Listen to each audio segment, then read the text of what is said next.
Tres. Ok, estamos en vivo. Vamos a dejar unos 2 minutitos para que la gente se empiece a unir.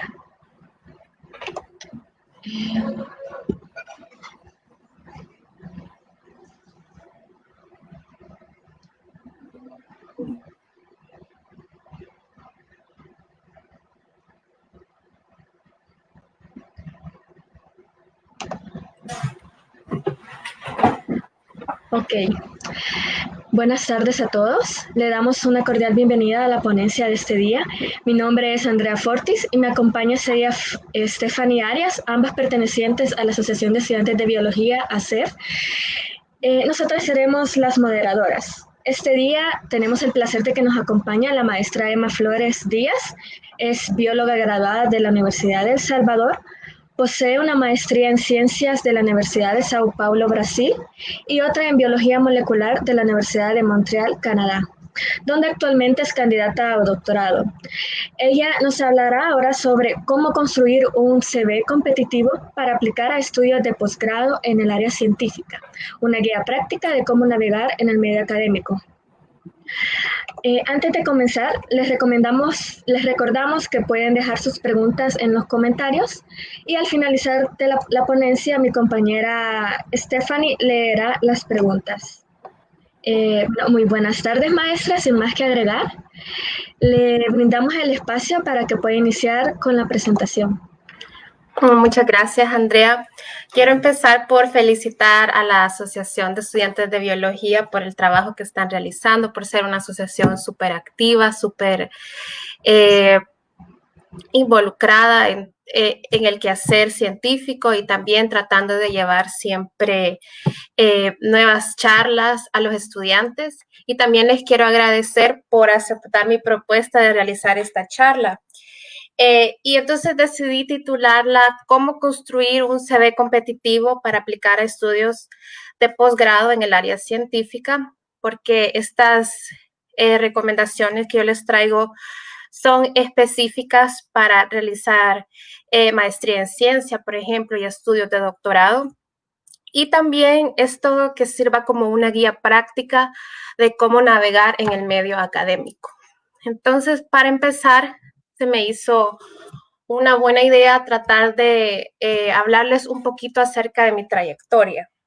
Y lo hice así porque también yo recuerdo cuando era estudiante de biología que llegaban estudiantes de doctorado o doctores o maestros a dar sus charlas a la escuela y lo introducen a uno como licenciado en biología, maestría, en mi caso en oncología, maestría en biología molecular y ahorita que estoy haciendo el doctorado y es como ya llegué, estoy muy bien, he tenido éxito y uno oye esto de la persona que están introduciendo y parece que pues son pasos 1, 2, 3, 4 y ya llegó.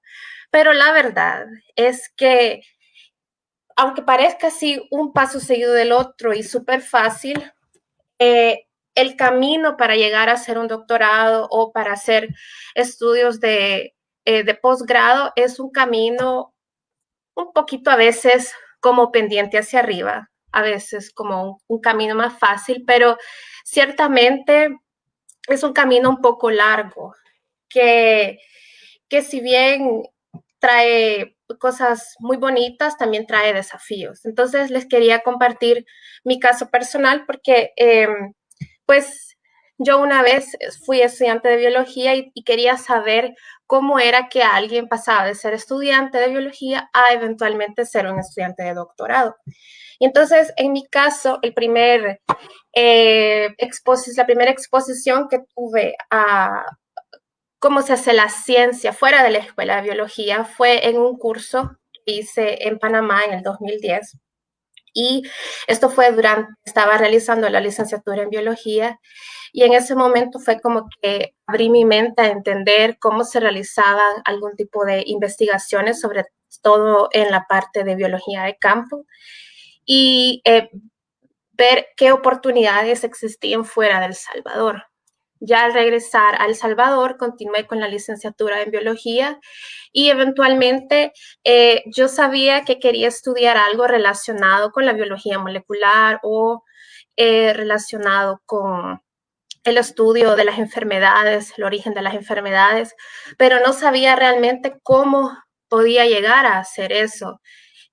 Yo sabía que en El Salvador no iba a tener acceso a este tipo de maestría, por ejemplo, y entonces un día dio la casualidad de que iba subiendo las gradas de la escuela de biología y cabal en la segunda planta hay una pared y ahí estaba escrito, había de hecho un póster que hablaba sobre un congreso de genética en Costa Rica. Entonces dije, este es el momento, voy a aplicar para ir a este congreso y ver qué puedo encontrar, así sin saber muy bien qué podía encontrar, pero dije, tal vez ahí me puedo informar. Y ahí en ese curso fue que conocí a una profesora de Brasil y le pregunté que si en Brasil hacían cursos de corta duración, porque yo todavía estaba en la licenciatura, pero pues tal vez, como ya había hecho el curso en Panamá, dije, puede ser que hayan ese tipo de cursos. Entonces, me dijo que sí y apliqué a ese curso de genética. Me acuerdo que apliqué, no me eligieron porque fue una competencia, quedé en la lista de espera y ya alguien decidió no ir y entonces me dieron la oportunidad a mí. Y ya aquí en este curso fue que me enteré más del quehacer de la genética y la biología molecular en el estudio del cáncer. Y me llamó mucho la atención, pero aún en este punto yo realmente no sabía cómo era que podía entrar a hacer una maestría en el área científica. Me había dado cuenta que no era como entrar a la licenciatura, no era de aplicar a un proceso selectivo y de repente ser aceptado y ya aparecer en la maestría, pero no estaba claro para mí cómo podía llegar. Entonces, lo que estaba en este curso, oí que alguien iba a ir a un instituto de investigación de cáncer en una ciudad cerca de donde estábamos y dije, bueno, entonces voy a ir yo también. Entonces fui sin saber muy bien lo que estaba haciendo, pero platiqué con el jefe de los estudios de posgrado en este instituto y me permitió hablar con quien se convertiría en mi profesora, en mi supervisora de tesis. Y un poco así también fue el proceso para luego venirme a Montreal a través de un curso, a través de platicar con supervisores, eventualmente haciendo otro curso aquí en Canadá y así llegué al doctorado. Entonces, es un camino no tan recto, pero es un paso a la vez. Entonces, ahora que veo hacia atrás, veo cómo lo hice, pero en su momento yo recuerdo que me sentía muy perdida y no sabía exactamente cuál era el siguiente paso a dar. Y entonces la charla de hoy es la charla que a mí me hubiera gustado tener como estudiante para tener un poco de orientación de cómo dar los pasos para llegar a este objetivo, que es hacer estudios de posgrado, en este caso. Entonces, en la charla de hoy vamos a primero hacer una definición breve de los estudios de posgrado y dar un vistazo general a los tipos de estudios de posgrado, a los programas de posgrado.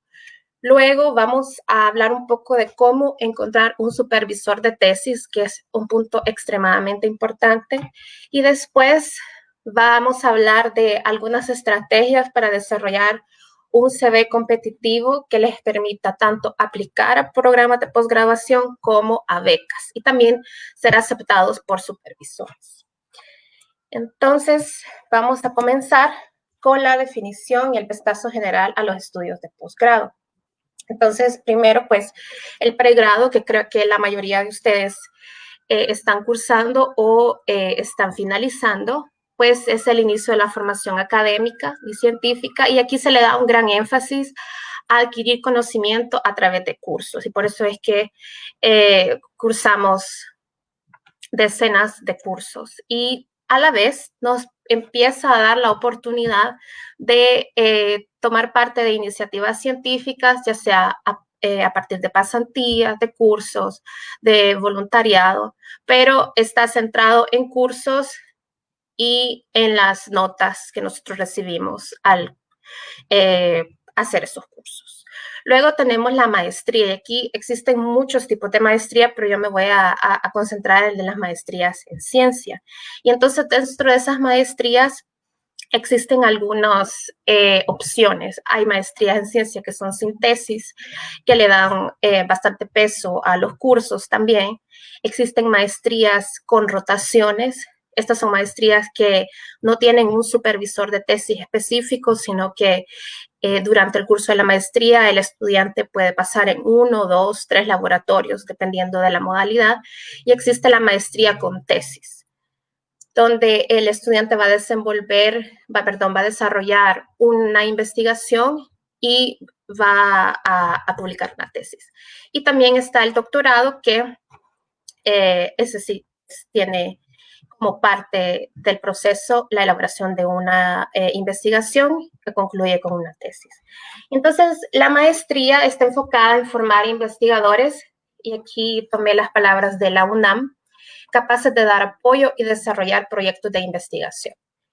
Y esto en un área específica del conocimiento, más específica que la biología en general, por ejemplo, bioquímica, biología molecular, ecología, y cuenta con cursos especializados al tema del interés con un nivel un poco más elevado que los cursos que se reciben en el pregrado, y también requiere el desarrollo de una investigación bajo la supervisión o la orientación de un supervisor de tesis. Este supervisor de tesis también lo llaman tutor, profesor, orientador. Entonces, todos esos sinónimos yo lo voy a llamar como supervisor de tesis. Y luego el doctorado es el grado académico más elevado que se puede obtener. Y aquí, a diferencia de la maestría, lo que se procura, lo que es que el investigador sea capaz de realizar investigación original e independiente, que el estudiante logre salir del doctorado como un investigador independiente, que pueda producir conocimiento nuevo y siempre bajo la supervisión, la orientación de un supervisor de tesis. Y aquí el foco principal es el desarrollo de la investigación, de ese conocimiento nuevo. No es tanto cursar una serie de materias o cursos. Existen, sí, dependiendo del programa, más o menos cursos, pero el foco principal es en el proyecto. Entonces, luego la siguiente pregunta es, y esta es una pregunta que yo le pedí a la asociación, que me mandaran preguntas que ya sea ellos o también otros miembros u otros estudiantes tuvieran, y esta es una de las preguntas, que cuáles son las mejores opciones para estudiar en el extranjero. Y entonces aquí y de ahora en adelante, pues muchas de mis respuestas van a ser depende. Y en este punto, yo sugeriría que la toma de decisión para elegir la mejor opción para estudiar en el extranjero sea una decisión estratégica y que dependa de los objetivos de cada persona, de cada estudiante. Entonces, les doy 2 puntos. El primer punto es priorizar el grupo de investigación por encima de la universidad. Contrario a los estudios de pregrado, los estudios de posgrado, ya sea maestría o doctorado en ciencia y con tesis, que son en los que yo me voy a enfocar, son desarrollados en la gran mayoría como parte de un laboratorio de investigación que tiene profesores o supervisores o un supervisor líder y un conjunto de estudiantes de maestría y doctorado, entre otros integrantes. Entonces, este laboratorio se especializa en un tema o en una serie de temas asociados con un tópico así global importante para ese laboratorio. Y en el mundo existen laboratorios que se dedican más o menos a abordar los mismos temas de interés. Esos temas de interés que puede ser el tema donde ustedes se quieran desarrollar. Y en este punto es importante ver que ese laboratorio al que van a pertenecer como estudiante de maestría o doctorado es más relevante que el prestigio o la universidad. A todos nos gustaría estudiar en Harvard porque se oye bien bonito, pero la realidad es que para los estudios de posgrado, tal vez para mi tema de interés, el mejor laboratorio al que yo puedo aplicar no está en Harvard, sino que está en esta otra universidad más pequeña o en otro país. Y ahí es donde yo voy a realizar investigación muy relevante a mi tema de interés. Entonces, es importante determinar qué laboratorios son relevantes en mi área, qué técnicas yo deseo adquirir durante mi maestría, porque, por ejemplo, en el área de biología molecular, donde a la que yo me dedico, existen algunos tipos de técnicas que están especializadas en algunos centros de investigación, ya sea porque esos centros de investigación cuentan con el equipo para desarrollar esa investigación o porque tienen colaboraciones para desarrollar esa investigación. Entonces, eso también puede determinar la mejor opción para ustedes. También el tipo de colaboración interdisciplinaria, si ustedes quieren desarrollarse en dos áreas a la misma vez a través de una colaboración, las futuras oportunidades en la carrera, oportunidades de publicación, oportunidades de intercambio. Si para ustedes eso es algo importante, también existen unos programas mejores que otros. Y al final hay que definir los objetivos personales, qué es lo que yo quiero obtener de mi estudio de posgrado y en dónde puedo obtener. Por ejemplo, en mi caso, yo hice la licenciatura en El Salvador y la maestría primero la hice en Brasil, porque yo consideré que allá iba a tener la oportunidad de desarrollar mis conocimientos, de entrar a una área completamente nueva para mí, que era la biología molecular, y que eventualmente eso me iba a permitir ir a otros lugares también, y que también al inicio no era tan competitivo como llegar directamente a Norteamérica, por ejemplo. Al menos esa era mi experiencia. Entonces eso, la decisión que yo tomé fue basada en la oportunidad que yo tuve de ir a Brasil también, pero también en mis objetivos personales. Luego, elegir una universidad ubicada en un país que permita alcanzar otros objetivos. Entonces, aquí esto es importante porque lo vamos a ver más adelante, dependiendo de dónde se encuentra la universidad, así es el financiamiento con que se cuenta. Por ejemplo, hay universidades donde que están ubicadas en países donde hace 5 años había mucho financiamiento, pero el financiamiento ahora ha sido recortado y no hay tantas oportunidades. Eso también influye en la decisión. También un país donde se pueda estudiar y trabajar, si no se tiene una beca completa. Existen países, por ejemplo, en los Estados Unidos, donde si uno tiene una beca de estudiante no puede necesariamente trabajar. Mientras que aquí en Canadá, por ejemplo, sí se puede. Entonces, es otro punto para considerar la calidad de vida durante los estudios, dependiendo de dónde se realizan, dónde está ubicada la universidad. Así es el financiamiento, así son las condiciones del país. Entonces, eso también hay que tomarlo en cuenta. El estatus migratorio después de los estudios, que si se pueden permanecer en ese país, existe ese paso a ser ciudadano de ese país si es que es de su interés.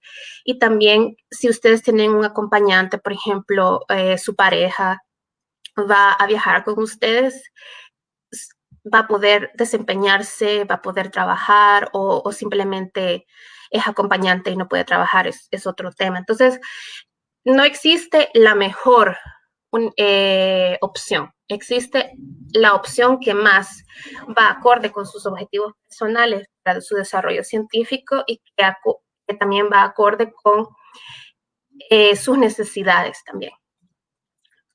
Pero una vez decidido o entendido ese punto, que no existe el lugar perfecto, no existe la mejor opción, sino que la mejor opción para ustedes, si es verdad que independientemente del programa al que vayan a aplicar, la mayoría de programas tienen más o menos los mismos requisitos.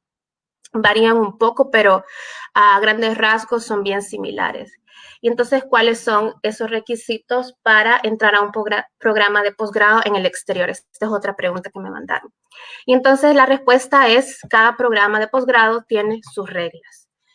Entonces, no existe algo que sea totalmente igual para todos los programas, pero sí hay requisitos más frecuentes que se los resumí aquí. Por ejemplo, presentar las notas, en algunos lugares presentar la malla curricular, o sea, cuáles son las materias o los cursos que hicieron durante el pregrado, presentar cartas de recomendación, presentar un proyecto de investigación, ya vamos a hablar más adelante de este proyecto, realizar un examen de admisión, una entrevista con ya sea el supervisor u otro miembro del programa, hacer un examen de idioma, presentar el currículum. Estos son frecuentes, pero diferentes programas piden diferentes requisitos. Por ejemplo, aquí entré a la página de la UNAM y si se fijan aquí los requisitos es contar con los créditos de la licenciatura, aprobar examen de conocimiento previo y ser propuesto por escrito por un investigador. Y entonces, si se fijan, aquí ellos no hablan de nota mínima y tampoco hablan sobre entrevistas de este punto, pero puede ser que lo mencionen, pero no piden malla curricular, por ejemplo. Entonces, eso varía, pero aquí tenemos, por ejemplo, este es de mi programa, la maestría que yo hice aquí en Canadá, y si se fijan aquí, pide también haber terminado una licenciatura, presentar un currículum, letra de motivación, si ya realizaron algún tipo de pasantía y también que un profesor acreditado por el programa esté de acuerdo con supervisarlo. Entonces, si se fijan, tener un supervisor es extremadamente importante para poder entrar a un programa. De hecho, es el primer paso hasta cierto punto y ya vamos a hablar de eso. Pero ahorita quería responder una de las preguntas que es que si el CUP o ese promedio de notas tiene peso para ser aceptado en un posgrado. Y si sí, ¿cuál es la nota mínima aceptada? Pues otra vez, depende del programa al que ustedes quieran aplicar y luego la nota mínima también va a depender del programa. Por ejemplo, para este programa la nota mínima que piden es de 7. Pero aquí lo que yo les quiero hacer llegar a ustedes es que cada programa tiene sus reglas, pero que estas reglas están disponibles para ustedes. Si se fijan, esto lo he sacado de páginas web de los programas de posgraduación y ahí ustedes van a poder encontrar esta información de forma bastante accesible, donde les detalla cuáles son los requisitos que tienen que presentar y ahí pueden ver ustedes si ustedes llenan esos requisitos. Pero de forma global, un requisito para estos programas es tener un supervisor que haya aceptado orientarlos durante el curso de la maestría o el doctorado. Y entonces, la siguiente pregunta es, ¿cómo encontrar y ser aceptado por un supervisor de tesis? Y esto para mí, por ejemplo, fue completamente nuevo, porque hasta que yo realicé este proceso, yo no sabía que tenía que tener un supervisor, pero así el mundo me fue enseñando. Pero creo que si uno lo sabe con antecedencia, se puede ir preparando y también puede diseñar estrategias de cómo encontrar ese supervisor y también cómo presentar un currículum que sea llamativo para este supervisor para que lo acepte a uno como estudiante. Entonces yo creo que la primera gran pregunta o la primera gran tarea es identificar las áreas de interés, porque yo estoy en la licenciatura y fue mi caso y yo realmente no sabía en qué podía hacer la maestría. Yo sabía que quería hacer una maestría, pero no sabía en qué área y hay formas de descubrir. Por ejemplo, haciendo pasantías en laboratorios, ya sea de El Salvador o pasantías en el exterior, también realizando cursos de corta duración. Y en los cursos de corta duración uno puede identificar lo que no le gusta. Por ejemplo, yo tuve el gran privilegio de ir a ese curso en Panamá, pero ahí yo me di cuenta que la biología de campo no era para mí. Aprendí muchísimo sobre muchos aspectos de la ciencia, pero pude identificar que no tenía que seguir ese camino. Pero luego fui al curso que les contaba de genética y ahí lo que oí y de lo que me enteré y luego lo que aprendí en el curso que hice sobre genética en sí, me di cuenta que eso sí me llamaba la atención, que eso se alineaba con lo que yo quería, con el tipo de investigación que yo quería realizar. Entonces, tanto una experiencia positiva como una experiencia, digamos, negativa en el sentido de que no es lo que a mí me gusta, les informa sobre el área en la que se quieren dedicar, a la que se quieren dedicar. También la revisión de literatura. Si ustedes hacen como un resumen o un marco teórico de un tema en específico y van entendiendo los aspectos que tienen que ver con el desarrollo de este tema, ustedes pueden ir viendo si son cosas que les llaman la atención o no. Y también entrando en contacto con estudiantes que ya tienen la posición ideal que ustedes tienen. Entonces ustedes dicen, bueno, yo quiero dedicarme a estudiar taxonomía de plantas, ¿ok? Y ya hice, ya me decidí que eso es lo que me gusta. Ahora ya hice revisión de literatura, ya sé más o menos qué laboratorios en el mundo trabajan con lo que a mí me gusta. Ahora pueden entrar en contacto con estudiantes de esos laboratorios. Esa información generalmente está también ubicada ya sea en la página web de los programas de posgraduación o en las páginas web de los laboratorios, porque los laboratorios, a veces, no todos, pero frecuentemente tienen su propia página web donde describen el tipo de investigación que realizan y también tienen un listado de los estudiantes actuales. Entonces, ustedes pueden perfectamente entrar en contacto con estos estudiantes. Puede ser que les respondan, puede ser que no. A mí ya me han escrito, yo he respondido. Y les preguntan a qué se dedican, cómo es su supervisor, qué les parece lo que hacen y su experiencia para que ustedes tengan una idea de qué es estar en esa posición. Una vez han identificado el área a la que se quieren dedicar, entonces viene el momento de definir los potenciales grupos de investigación.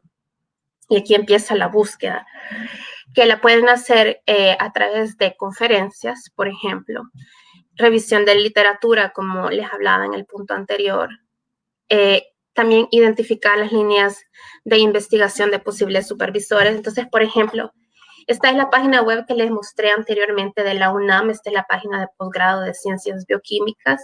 Y aquí en esta página, yo les pongo esta página como ejemplo. La verdad era la primera vez que entraba, pero para que vean que toda la información la pueden encontrar. Y aquí tienen entidades, tutores, admisión, etc.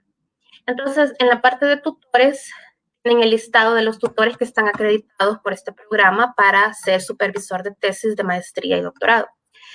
Y si se fijan, yo le di clic aquí al primero y me salen los contactos de esta persona, de esta investigadora, en los campos de conocimiento y las líneas de investigación.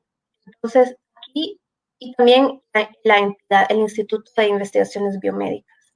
Entonces, esta estrategia les puede ayudar para ir revisando dentro del área que ustedes han elegido qué laboratorios se dedican en particular a lo que a ustedes les llama la atención, las líneas de investigación de estos laboratorios que son compatibles con la ciencia que ustedes quieren hacer.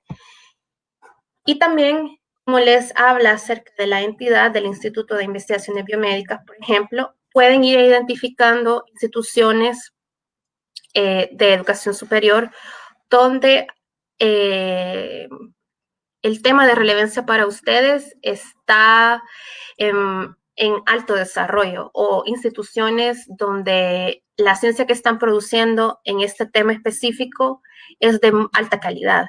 Y entonces pueden investigar más acerca de la institución, pueden ver qué tipo de publicaciones se producen en esta institución, con qué tipo de técnicas, y ahí pueden ir decidiendo si esta institución donde se ubica el laboratorio potencial tiene lo que ustedes necesitan para cumplir sus objetivos. Y entonces es lo que les digo aquí sobre entender la temática de los centros de investigación. Luego también se puede participar en eventos de reclutamiento. Esto no es todos los programas que lo tienen, pero algunos programas, si tienen este tipo de eventos, también lo hablan en sus páginas web. Y son eventos donde se reúnen decenas o cientos de potenciales estudiantes y que tienen entrevistas con los supervisores que tienen su laboratorio en este centro de investigación. Y ahí se puede conocer tanto a los investigadores como a los estudiantes que trabajan en estos laboratorios. Entonces, como les repito, no son todos los centros de investigación que tienen este tipo de evento, pero pueden buscarlo a través de las páginas web también. Como les decía antes, entrar en contacto con miembros del laboratorio de interés. Esto les ayuda para entender cómo es la dinámica del laboratorio en el día a día, cómo se sienten ellos con respecto a temas que sean de su interés, como por ejemplo publicaciones, ir a congresos, participar en conferencias. Y luego, el objetivo de todo esto es identificar un grupo de posibles supervisores con los que ustedes puedan entrar en contacto. Y entonces ese es, de hecho, el siguiente punto, contactar a los posibles supervisores. Y esto es algo que, por ejemplo, yo no tenía idea que se podía hacer, pero ahora que ya he estado en el medio académico por más tiempo, veo que es una práctica bastante común, que los supervisores reciben correos de personas que están interesadas, ya sea en realizar pasantía, en realizar maestría, doctorado, en sus laboratorios. Y entonces, si bien es una práctica muy común, no siempre es una práctica exitosa. Y yo creo que existen estrategias de cómo pueden hacer que este tipo de acercamiento sea más exitoso. Entonces, por ejemplo, crear personas claves. Estas personas claves son personas que tal vez les pueden dar un consejo de algún curso que se va a realizar, de un evento de reclutamiento que se va a realizar, o les puede hablar de un profesor, les puede presentar a un profesor. Y estos son estudiantes o investigadores, la verdad, y que los pueden conocer ya sea en conferencias o en cursos, en fin. Y aquí la idea para este punto es que cuando vayan a un evento, tienen que salir un poco de su zona de confort y arriesgarse, presentarse con otras personas, hablar con otras personas, preguntar, informarse. La gente en general está muy abierta a compartir su conocimiento. Por ejemplo, si ustedes se me acercan a mí a una conferencia que no me conocen y me dicen, ¿y vos a dónde estudias? En tal parte. Y ahí hacen cursos. No. ¿Y cómo consiguen nuevos estudiantes? Nosotros hacemos un evento de reclutamiento. Yo no pierdo nada en decirles eso. De hecho, tengo la satisfacción de transmitirle ese conocimiento a alguien más. Y así como yo, hay mucha gente, por ejemplo, la persona que yo conocí en Costa Rica me dijo a mí, me informó de posibles cursos que podían haber y así muchas personas se enteran de cuál es el siguiente paso que pueden dar. Pero eso lo hacen a través de la participación activa, de entrar en contacto con otras personas.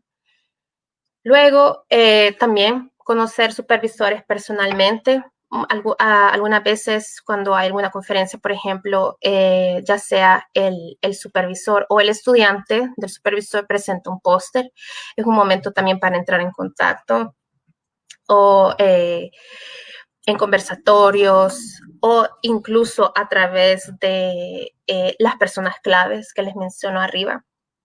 Y también entrar en contacto vía correo electrónico. Como les mencioné en el punto anterior, que ustedes encuentran en un centro de posgrado la información sobre el posible supervisor, ven que la línea de investigación se alinea con lo que ustedes quieren hacer y entran en contacto. Y cuando entran en contacto, ¿qué pueden hacer? Bueno, pueden, al entrar en contacto, pueden ofrecer su información, su CV, su experiencia en el área científica que está incluida en el CV. Y también pueden pedir una entrevista, ya sea presencial o por videoconferencia. Ahora con esto de esta situación que estamos viviendo de la pandemia, se han popularizado aún más las videoconferencias. Yo creo que muchos supervisores están más abiertos a la idea de conocer alumnos, posibles alumnos a través de este medio. También se puede sugerir una pasantía, se puede pedir que yo quiera hacer una pasantía en su laboratorio para conocerse, porque algunos supervisores tienen esta consideración que quieren conocer al estudiante por un poco más de tiempo, algunos meses, antes de decirle sí, te acepto como mi estudiante de maestría o de doctorado. Y durante futuras reuniones con el posible supervisor también se pueden discutir otras cosas como el proyecto de investigación. Algunos programas piden que para poder aplicar se presente un proyecto de investigación. Y entonces estos proyectos, y esta fue una pregunta también que me hicieron, estos proyectos a veces vienen directamente del supervisor porque el supervisor ya tiene financiamiento para un proyecto en específico. Otras veces se construyen en conjunto con el supervisor, otras veces es el alumno el que lo escribe y el supervisor lo revisa. Entonces, hay varias modalidades y ese es un punto que vale la pena discutir. Luego, ¿cuáles son las expectativas del laboratorio? ¿Cuántas horas se trabaja en el laboratorio?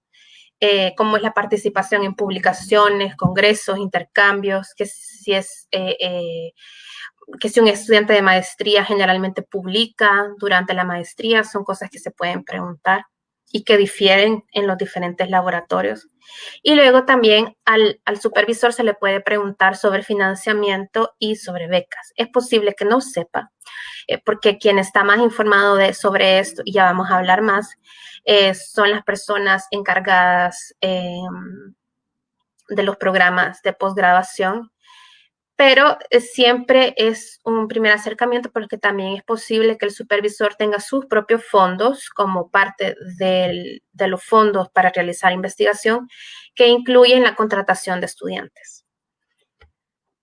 Entonces, los pasos para realizar estudios de posgrado en el extranjero están interconectados de forma cronológica, digamos. Primero tienen que tener la aceptación por un supervisor de tesis, ese sería el punto número 1. Luego se aplica al programa de posgrado y a la universidad, a veces es una misma aplicación, a veces primero se aplica el programa, luego a la universidad, eso también depende. Y esa información también la encuentran en las páginas web de los programas. Y luego se realiza el proceso migratorio, que es diferente para cada país.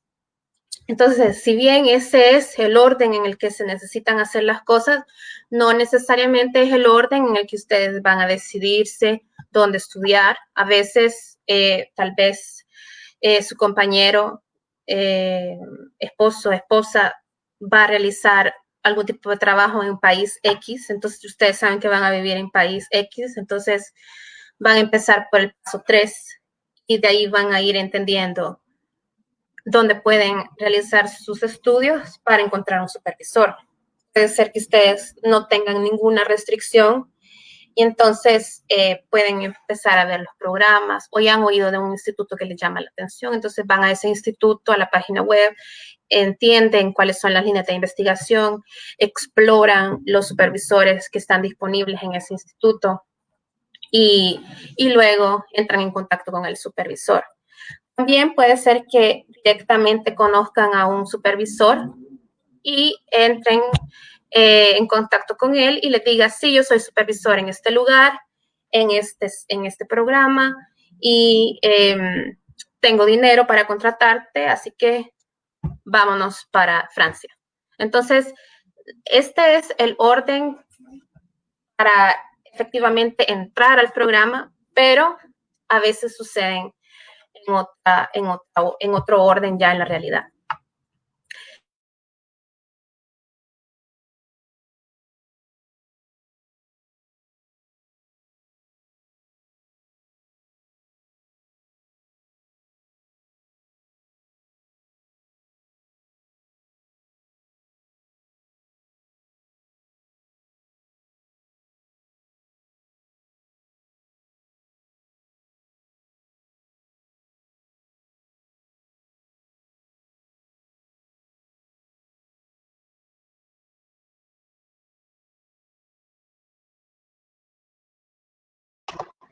Disculpe, maestra, hemos perdido su audio ahorita. Ah, me puse en mute. Ok, hoy sí. Hoy sí. ¿En dónde me quedé? Una anterior a esta. Aquí. Aquí. Sí, pero ya estaba finalizando con. Ah, ok. Bueno, entonces, pues les decía que este proceso puede ser diferente para ustedes, pero lo importante aquí es recordar que contrario a otros tipos de maestría, en la maestría en ciencia o en el doctorado, tener a un supervisor es extremadamente importante. Y ahora sí, una vez que ya hemos entendido todo este proceso, cómo se puede realizar, cómo familiarizarse con los programas de posgrado, cómo entrar en contacto con supervisores, existen una serie de actividades y de estrategias que ustedes pueden realizar desde antes para desarrollar un CV competitivo que les permita tanto aplicar con éxito a programas de posgraduación como obtener becas. Y de eso vamos a hablar ahora. Entonces, primero, los tipos de becas que hay. Todo lo que les he hablado es una introducción y darles así como los tips de cómo navegar en este mundo, pero cada caso es un caso. Y existen muchísimas opciones, pero y lo mismo para las becas, pero de forma general, las fuentes de financiamiento van a estar más o menos resumidas en estas 5 fuentes. Los organismos internacionales, como por ejemplo la OEA, financiamiento por parte del Ministerio de Ciencia y Tecnología del país de destino. Cada país tiene un fondo para dar becas tanto de maestría y doctorado, sobre todo en los países más desarrollados. Las universidades también tienen sus fondos para apoyar a la investigación, tanto apoyando a los laboratorios con financiamiento como también apoyando a los estudiantes. Existen también fundaciones privadas, sobre todo en los países más desarrollados, que tienen su propia metodología de captación de fondos. No están restringidas a los países desarrollados, pero aquí se encuentran con más frecuencia. Debería de aclarar eso. Entonces, tienen su propio mecanismo de recolectar fondos y luego los utilizan tanto para financiar laboratorios como también para financiar estudiantes. Y luego también el supervisor puede tener sus propios fondos. Esto no es así para todos los países. Por ejemplo, en Brasil, el supervisor tiene fondos para realizar la investigación, pero no necesariamente cuenta con fondos para contratar estudiantes. Y digo contratar porque durante la maestría en ciencia y el doctorado, la dedicación al estudio es de 40 horas a la semana, por ejemplo. O sea, es a tiempo completo. Entonces, uno no tiene la capacidad, en la mayoría de los casos, de también trabajar. Y por eso recibe una beca que le permite subsistir durante realice esos estudios. Entonces, a veces el supervisor cuenta con estos fondos. En otros momentos no. Y eso también depende del centro donde van a realizar sus estudios de posgrado. Por ejemplo, en mi centro es obligación que el supervisor le pague a sus estudiantes. Y luego si el estudiante obtiene becas de otras fuentes, entonces ya el supervisor no le tiene que pagar. Pero aquí mismo en Canadá existen otras áreas donde el supervisor no es obligado a pagar a sus estudiantes. El estudiante tiene que obtener una beca a través de estas mismas fuentes, ya sea los ministerios de ciencia y tecnología, de la propia universidad, etc. Bueno.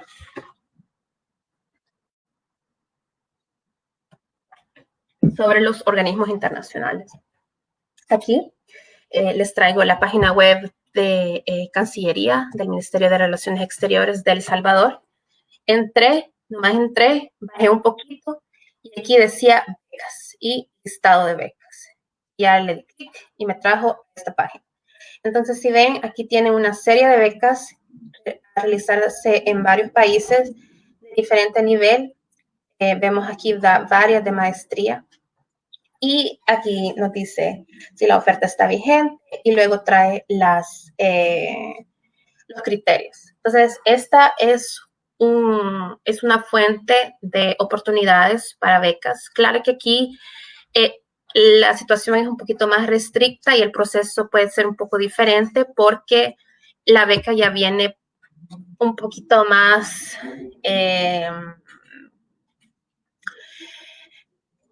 restricta a algunos programas específicos que el organismo tiene el deseo de financiar o el objetivo de financiar. No van a ser todos los programas que van a poder ser financiados por este tipo de becas, pero es una opción.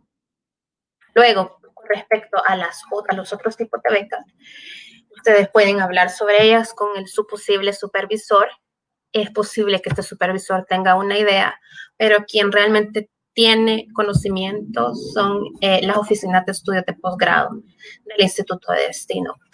El instituto, de hecho, donde el laboratorio que ustedes van a pertenecer está ubicado, ese instituto tiene un conjunto de personas que se dedican a la parte administrativa de los estudiantes y que son las personas que les pueden orientar sobre los tipos de becas que existen disponibles y sobre si ustedes pueden aplicar esas becas como estudiantes extranjeros.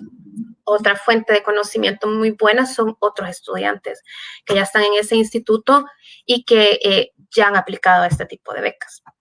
Entonces, ¿cómo obtengo una beca en una universidad extranjera? Esta es una pregunta que recibí y pues yo creo que ya se lo resumí, va a depender mucho de la universidad donde vayan, de las opciones que tengan. Y luego, si obligatoriamente se debe retornar al país de origen cuando termine de estudiar en el extranjero. Y la respuesta también es, depende de la beca. Por ejemplo, todas las becas que yo he tenido no me obligan a regresar a mi país de origen. Pero estas becas van a encontrar en el Ministerio de Relaciones Exteriores, muchas veces tienen una cláusula que determina si tienen que regresar o no. Y cuando ustedes entren en contacto también con la institución de destino, donde van a realizar su estudio de posgrado, ellos también les pueden informar o también dentro de los criterios de la beca viene esa información. Pero de forma general, en mi experiencia son los organismos internacionales que tienen este criterio de regresar al país de origen más frecuentemente. Bueno, y ahora, ¿cuáles son las características de un CV competitivo? Entonces, para exponerles esta información, decidí presentarles criterios de verdad. Estos son los criterios para obtener una prestigiosa beca de doctorado aquí en Quebec, donde estoy yo, en Canadá.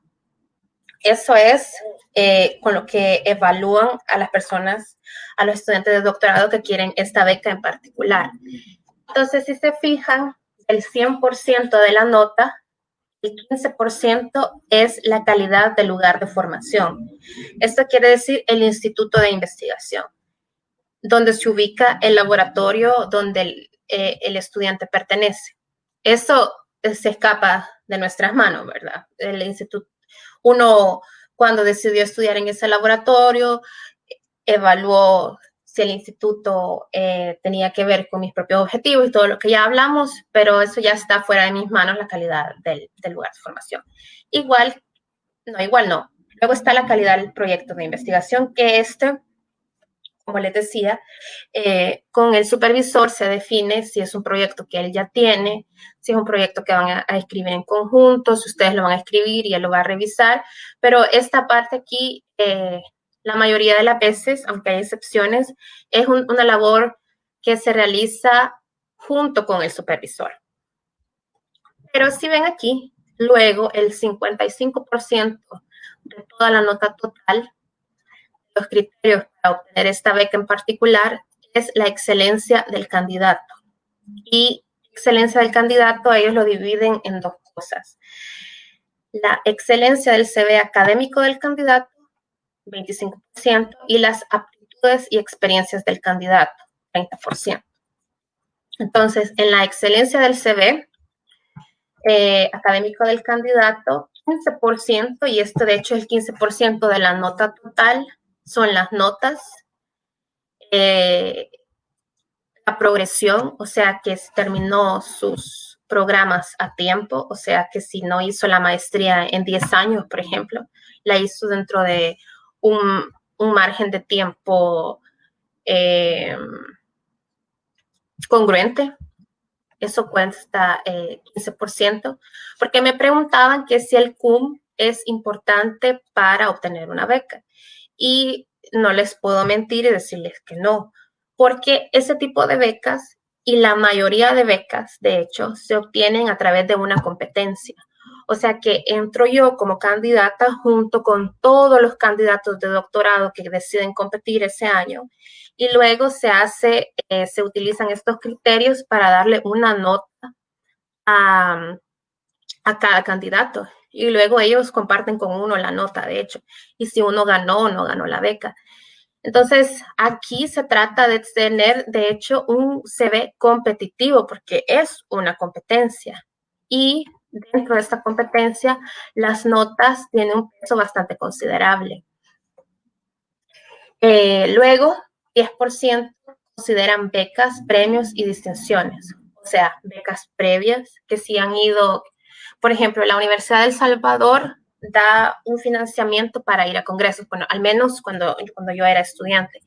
Y para que de este financiamiento uno tiene que presentar una propuesta, tiene que presentar las notas, tiene que presentar una carta de motivación. Entonces, al final ellos reciben algunas propuestas y tienen que elegir a una. Entonces, esto es una competencia. Y si le dan el dinero a uno se gana esa beca, digamos, o ese premio y ya lo puede considerar dentro de esta categoría. El tener Kuma honorífico es otro elemento bastante importante que ayuda en esta categoría. Becas para participar en congresos, que les decía, premios, por ejemplo, que si presentan un póster en una conferencia y se ganan un premio por ese póster, vale mucho. Si aplican a ir a un curso y son varios los aplicantes y es una competencia para quien logra ir a ese curso, eso es ganar otra competencia también. Y así hay una serie de cosas que uno puede hacer, a las que uno puede aplicar, que luego forman parte de esta categoría. Luego, tenemos también las aptitudes y experiencias del candidato, como publicaciones. La tesis es una publicación científica, se ha participado en la elaboración de capítulos de libro o artículos científicos, tiene un peso bastante considerable. Se ha participado en conferencias, presentaciones, ya sea presentaciones orales, presentaciones de póster, presentaciones en eventos como el Día del Biólogo, el Día de la Naturaleza, no sé si existe ese Día de la Naturaleza, ¿cómo se llama? Día de la Tierra. Bueno, creo que me entienden. Cualquier evento científico en el que puedan participar cuenta como una presentación. Esto que estoy haciendo aquí, por ejemplo, es una presentación. O sea que yo ya lo podría poner en mi CV también. No lo hice así, no voy a aplicar a ninguna beca ahorita, pero es una presentación. Y así pueden buscar, de hecho, a veces también los programas de pregrado realizan sus propios pequeños simposios entre sus estudiantes para que los estudiantes puedan presentar pósteres, puedan presentar presentaciones orales y ya tengan esa experiencia que les cuenta mucho a la hora de aplicar este tipo de becas. Y luego participación en proyectos de investigación y cursos de entrenamiento. Entonces, por ejemplo, pasantías, voluntariado, su propia investigación para realizar su propia tesis de pregrado, cuenta aquí también. Y lo que les quiero decir con esto es que tener en mente estos criterios nos permite diseñar una estrategia de acción durante el pregrado, porque al saber yo esto, puedo intentar tener notas las mejores que yo pueda, tratar de terminar mis programas a tiempo, tratar de ganar premios, tratar de participar en cursos, en conferencias, ser un estudiante activo. Otro tipo de becas también valoran bastante qué tan involucrado está el candidato en eventos de liderazgo, como pertenecer a asociaciones, como la Asociación de Estudiantes de Biología, ACESIGMA, por ejemplo, en los consejos universitarios.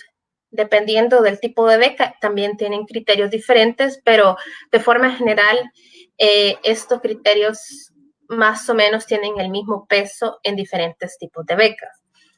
Entonces, saber esto también les permite fortalecer aquellos puntos débiles. Porque, por ejemplo, el CUM o el promedio de toda la carrera, tal vez ya están en el último año, pero traten la manera de mejorarlo ahora. Idealmente, si están empezando, pues esta información está llegando a ustedes más temprano y entonces pueden planear para el futuro, pero también otra cosa importante es que si ustedes tienen un área un poquito más débil, pueden fortalecer las otras áreas porque existen otras oportunidades. O sea, este tipo de criterios, el posible supervisor lo va a tomar en cuenta, pero si tiene una conexión con ustedes, porque ya los conoció, ya hicieron pasantía con él, o han visto motivación, entusiasmo en ustedes y ustedes tienen experiencia en campo, por ejemplo, o en otro tipo de actividad científica, tal vez sus notas no son las mejores, pero eso les da puntos en esta otra área. Y para ir finalizando, les quería hablar de algunos miedos a superar, tratar de quitar algunos mitos de los estudios de posgrado, que primero que aplicar a un programa es algo del otro mundo. Yo sentía que era así. Como me sentía totalmente perdida, no sabía qué hacer, pensaba que era muy difícil, pero la verdad es que no, y yo espero haberles transmitido que esto es una técnica, que hay pasos que se pueden seguir, que uno tiene que informarse, tiene que ser proactivo, tiene que investigar, pero que está al alcance. Y yo lo veo mucho en estudiantes de otros países donde los estudios de posgrado muchas veces lo realizan en su país de origen. Entonces es parte, así como aplicar a la universidad. Para nosotros que venimos de países donde la ciencia está en desarrollo, es un poco más difícil, pero también se puede aplicar la misma técnica y lograrlo. Luego también otro gran mito es no tengo capacidad. Porque yo vengo del Salvador, porque, por ejemplo, mi maestría es en biología molecular, pero durante toda la carrera de biología yo nunca hice una PCR porque no habían reactivos. Sin embargo, la licenciada Gudela y la licenciada López siempre fueron más allá de lo posible para tratar de que entendiéramos cómo funcionaban este tipo de pruebas y otros tipos de pruebas moleculares. Pero al principio yo pensaba, pero yo nunca he hecho, yo no tengo experiencia. Y la verdad es que al llegar al lugar donde van a realizar su posgrado, ustedes van a ver que sí, que las personas que han tenido un acceso a educación más sofisticada, digamos, o con más recursos, sí tienen esa ventaja, pero no es una ventaja que no sea alcanzable. Tal vez al principio les va a costar un poco más, van a tener que dedicarse un poco más, pero la capacidad que tienen dentro de ustedes para hacer ese trabajo está ahí y eso es independiente del país de donde vienen, de su educación previa, lo pueden lograr. Y así como yo, muchos de mis compañeros están ahora aquí en Canadá, están en Alemania, están en México realizando sus estudios de posgrado. Y todos somos de la Universidad de El Salvador y recibimos muy buena educación para entender cómo la filosofía de la ciencia, por ejemplo. Tal vez tuvimos algunas deficiencias por los recursos, pero luego logramos llegar al nivel para competir por esta beca y ganar esta beca compitiendo con gente de todo el mundo. Y lo hemos logrado, o sea que es algo que sí tienen capacidad. Y luego es muy difícil ser aceptado. Entonces aquí no les puedo decir es fácil, es sencillo, no es así, pero tampoco es muy difícil. Simplemente requiere de preparación, dedicación, que se tomen el tiempo de informarse y de actuar de una forma estratégica que les permita lograr sus objetivos. Y luego les quería dejar con esto, que si los estudios de posgrado son para mí, porque esta es una decisión realmente personal que trae muchos pros, pero también trae varios contras. Y entonces, pues vamos a empezar por lo positivo y esto sí, poder hacer un estudio de posgrado en el exterior, también dentro del país de origen, pero de cualquier manera un estudio de posgrado permite progresar como científico, eso sin duda, adquirir educación de alta calidad, tener la oportunidad de realizar una actividad apasionante que es hacer ciencia, que es descubrir conocimientos para la humanidad, responder preguntas que todavía no tienen respuesta, es realmente apasionante. Permite expandir los horizontes intelectuales y culturales, abrir la mente, expandir nuestro conocimiento de cómo entendemos el mundo también, conocer personas, lugares muy interesantes, contribuir al desarrollo de la ciencia en el país de origen, porque existen cada vez más iniciativas de lo que yo aprendí fuera, tratar de llevarlo a El Salvador. Y también, y esto lo pongo como pregunta, tener un buen estilo de vida, porque dependiendo de la decisión que tomen del país al que van, entonces pueden tener un buen estilo de vida durante desarrollan el posgrado. Luego hay contras. Existe incertidumbre durante toda la carrera, así como se sienten al final de la licenciatura de que yo y qué voy a hacer, pues lo mismo es al final de la maestría y ahora al final del doctorado. Entonces es una carrera que, contrario a, por ejemplo, administración de empresas, quien tiene mi edad, yo tengo 31 años, ya tiene 8 años de experiencia en desempeñando su profesión y yo aún no he tenido un trabajo fijo.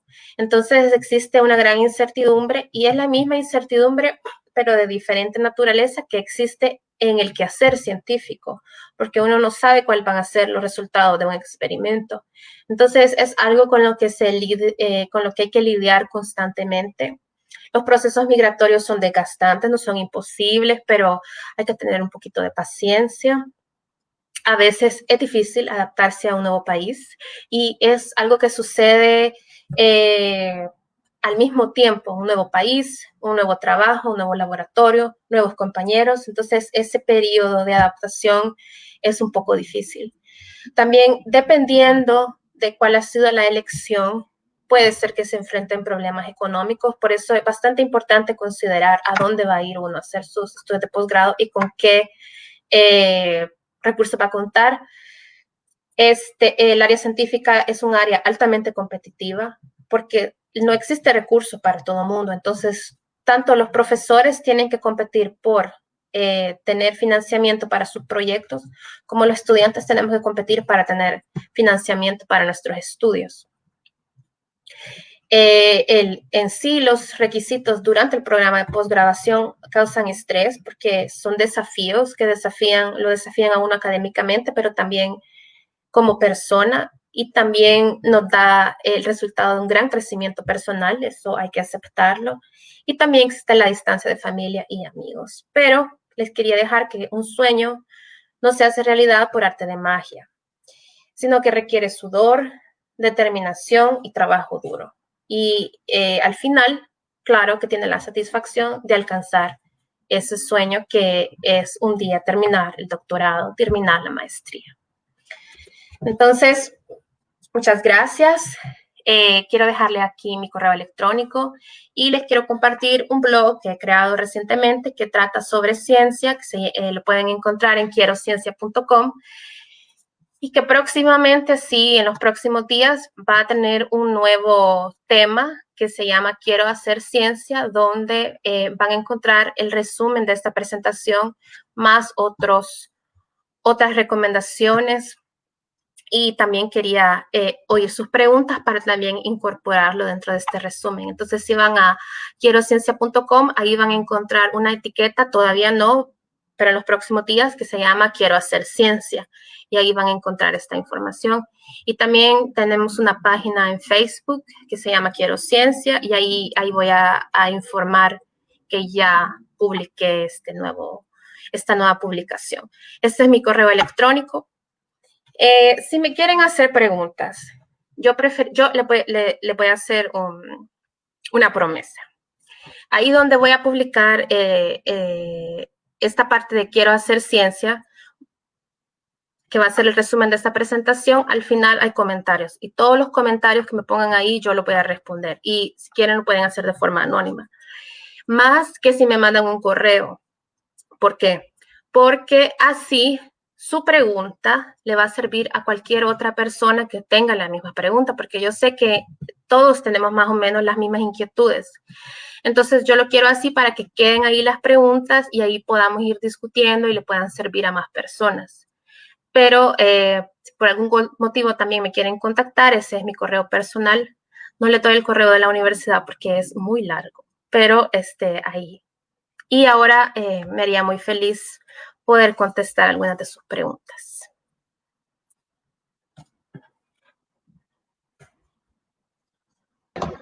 Muchas gracias, maestra, por dar esta charla de gran importancia para todos los estudiantes, por compartirnos su experiencia y agradecer también a todos los participantes de este día. Le doy la palabra a Fanny perdón, para que pueda dictarnos las preguntas. Gracias, Andrea. Y tenemos una pregunta de Ignacio Zabaleta, que agradece la presentación y pregunta: ¿existe diferencia entre la exigencia dependiendo del área de interés de los estudiantes? Muy buena pregunta. Yo creo que el área el nivel de exigencia, más que depender del área de desarrollo, va a depender del laboratorio, porque en la maestría y el doctorado se tiene una relación muy cercana con el supervisor.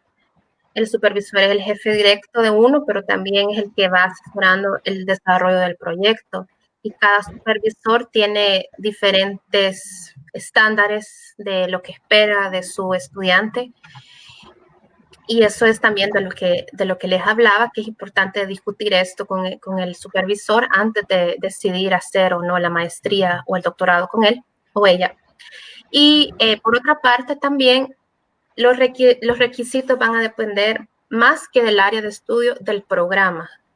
Puede ser biología molecular, el área de estudio, pero un programa en la Universidad A va a ser mucho más exigente que un programa en la Universidad B, por el tipo de pruebas que tiene, por el tipo de cursos, por el tipo de trabajo que necesita. Entonces creo que más eso que el área en sí. Muchas gracias, Máster. Y también le agradece otras personas que están agradeciendo por haber compartido su experiencia y el conocimiento que nos ha brindado el día de ahora. También nosotros, ahorita no tenemos más preguntas, pero en mi caso personal, como miembro de la asociación, le quisiera agradecer por haberse dispuesto no solo a presentar, sino que en haber presentado la propuesta desde el inicio, en haberse comunicado con nosotros para, o sea, brindarnos esta información, porque como usted dijo al inicio, esta es información de que usted hubiera deseado en su momento como estudiante haberla tenido, tal vez para hacer el proceso un poco más fácil. Y a nosotros que ahorita, en este tiempo de incertidumbre, porque realmente la mayoría de nosotros, como le comentamos anteriormente con Andrea, estamos egresadas y realmente es un proceso ahorita de incertidumbre, no sabemos qué va a pasar. Entonces, tener toda la información y herramientas de este tipo a nuestro alcance nos ayudan como a visualizar un poco más. Y realmente ver como las diferentes opciones que podemos tener, no solo como usted dijo, como máster, o ver si en un momento no es para nosotros este camino, pero igual ya tenerlo en consideración. Entonces, muchas gracias por esta charla que usted nos ha dado el día de ahora. Muchas gracias. Yo quería también aprovechar el espacio para hacer un aviso de la próxima charla que tendremos, que es del aprovechamiento de chancho de monte por parte de los pobladores locales en zonas aledañas al Parque Nacional Corcovado, Península de Osa, Costa Rica, impartida por la máster Helen Solís Hernández, el viernes 7 de agosto a las 3 p.m. Todos están cordialmente invitados. Bueno, muchas gracias, maestra, de nuevo. Muchas gracias por compartirnos de su conocimiento y esperamos contar con su presencia en próximos eventos. Muchas gracias por aceptar mi propuesta y pues repito que si quieren hacer preguntas, lo pueden hacer ya sea a través del blog o también a través de mi correo. Muchas gracias.